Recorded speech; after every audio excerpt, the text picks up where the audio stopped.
Bismillahirrahmanirrahim.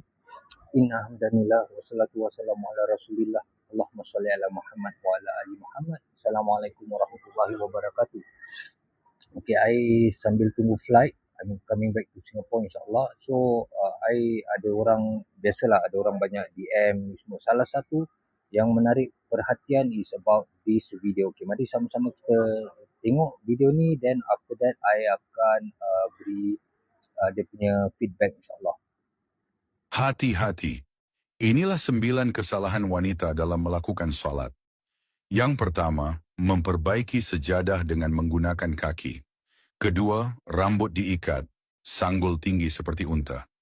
Ketiga, bawah dagu tidak ditutup. Keempat, mulut tidak bergerak ketika membaca Al-Fatihah.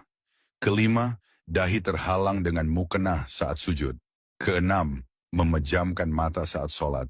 Ketujuh, terburu-buru saat salat, tidak tumaninah. Kedelapan, tidak memandang ke arah jari telunjuk saat mengangkat untuk tahiyat awal atau akhir. Kesembilan, telapak tangan terhalang dengan mukenah saat sujud, sehingga menyebabkan dahi tidak rapat pada sejadah. Ucapkan insya-Allah jika kamu ingin memperbaiki solatmu. Okey, Alhamdulillah. Okay, kita dah tengok. Okay, ini yang menjadi masalah. Kita boleh nampak daripada video tu dah berapa ramai orang share, dah berapa ramai orang like, and banyak orang yang kata terima kasih, Alhamdulillah, begitu. Okay, ini yang menjadi masalah kita di zaman teknologi ni. Okay, ramai yang belajar ingin mencari ilmu, ingin belajar. Jadi cara dia belajar tu bukan mencari guru untuk membimbing ataupun mencari ustaz atau ustazah untuk membimbing, bukan membaca, tapi dia cuma suka dengar. That's why I pernah sampaikan di video yang sebelum ni, I kata mendengar atau belajar tu dua perkara yang berbeza. Ada orang cuma dengar sekadar ada something yang dia nak dengar, dia boring-boring, tapi dia tak nak buat research apa yang dia dengar tu betul ataupun tidak. So kat sini kita boleh lihat apa yang dia share ni. Yang pertama tentang membetulkan sajadah menggunakan kaki. Okey, itu sebenarnya soal adab. Tidak ada dalil ataupun apa yang tidak salah sebenarnya kita menggunakan kaki. Itu cuma adab aja. Mungkin di orang-orang Melayu adab dia jangan gunakan kaki. Even bukan sejadah je, apa-apa benda jangan gunakan kaki. Jadi itu yang poin pertama yang ada dalam video tadi, sebenarnya tak betul. Tidak ada dalil ataupun apa-apa nas yang tentang tidak boleh menggunakan kaki untuk membetulkan sejadah. Okey, yang kedua tentang ini pakai mukena ataupun pakai telekung, tak boleh mesti tutup sampai dekat betul-betul tempat dagu ni. Okey, this thing beberapa tahun dulu ada orang kira viral juga, hot that time dalam Facebook. Ramai orang kata, oh nak pakai sampai kat luar pun ada orang pakai telekung ataupun mukena betul-betul sampai kat dagu dia sini. Okey, sebenarnya maksud hadis tu bukan sampai kat dagu sini. Maksudnya jangan sampai nampak leher. Cukup, Alhamdulillah, insyaAllah cukup sampai kat betul-betul bawah sini. Bawah sini, Alhamdulillah, tak perlu nak sampai betul-betul kat line. Itu sampai, tak tahulah macam nak cakap. Tapi tak ada hadis yang mengatakan betul-betul. Because wajah kita nak kena tahu daripada anak rambut ni pusing gini. And kat mana yang orang nampak. So, itu wajah. Kita masuk dagu sikit lah, bukannya semua gitu. Okey, itu pun kita nak kena faham. Yang third, okey, ini yang very important ni. Tentang dahi, kalau nak sujud tu tak boleh apa ni, kain telekung tu tak boleh alas tempat kita nak sujud.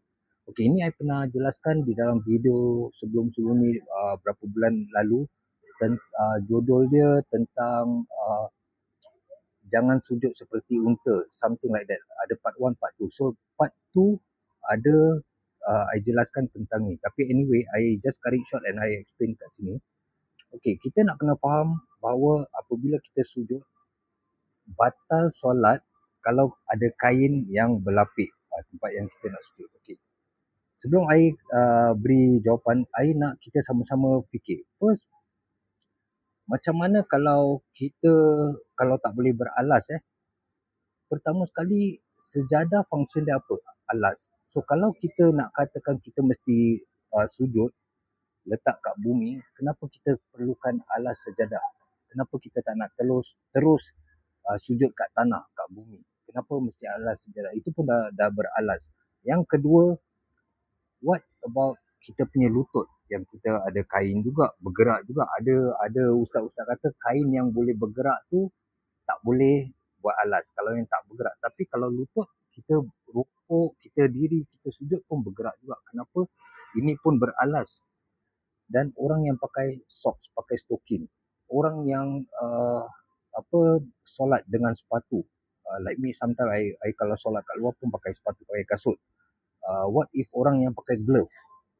Tu semua kita nak kena faham dulu. So kita jangan ambil something, kita ingat ni betul, kita dah buat salah, terus buat research, tanya betul-betul ada ataupun tidak. So ini semua tak ada, ini semua AI, and I tak tahu kenapa orang-orang ni dia suka share something yang dia sebenarnya tak tahu. Dia tak ada ilmu, dia tak tahu, dia tak nak check, dia share. And orang-orang yang lain semua main ikut. Okay, sebelum I beralih ke point yang last yang I nak sampaikan, okay, mari kita tengok dalil daripada hadis ini. Okay, yang diriwayatkan oleh dalam Al-Mughni jilid 1 nombor 305, Ibnu Qudaimah menjelaskan sebuah ketentuan soal sujud yang ada di dalam hadis. Okay, dia kata tidak wajib bagi orang yang solat menempelkan semua anggota sujudnya secara langsung ke atas lantai. Okey, kalau daripada Al-Qadhi berkata lagi, jika seseorang sujud kemudian dahinya tertutup lipatan sarbannya atau ujung kain sarbannya, maka solatnya tetap sah. So kat sini boleh nampak jelas itu pendapat ulama, because ulama dia faham, because mereka solat dan mereka solat tu terlalu banyak lah, bukan macam kita. Jadi diorang tahu masalah-masalah apa yang mereka lalui, sarban apabila mereka sujud dengan sarbannya tertutup, ini semua mereka lalui. Jadi kita tak perlulah sampai nak solat tu jadi satu beban untuk kita. In the end nanti kita malas aku nak solat, terus stop. Daripada kita takut kain mukena ataupun kain telekung kita nak tak terhalang tempat kita sujud, nanti kita punya solat jadi tak khusyuk. Kita nak sujud, kita tarik gini, jadi tak khusyuk. Okay, so kita my advice lah, you all jangan pandai-pandai share kalau tak tahu. Okay, belajar, bila nampak sesuatu terus you all try to research, cari ini betul ataupun tidak. Okay, yang point, the last point I want to bring up is regarding the solat tutup mata. Okay. Sebenarnya solat tutup mata pun tidak membatalkan solat kita. Okay, salah satu dalil yang membuktikan, yang menunjukkan satu evidence yang kita harus buka mata waktu solat adalah apabila kita solat, kita nampak kalajengking ataupun ular, binatang-binatang berbisa, kita boleh bunuh. Okey, itu bermakna mata kita buka. Okey, jadi kita boleh nampak binatang-binatang yang berbisa tu. Okey, tentang menutup mata apabila kita solat, itu tidak membatalkan.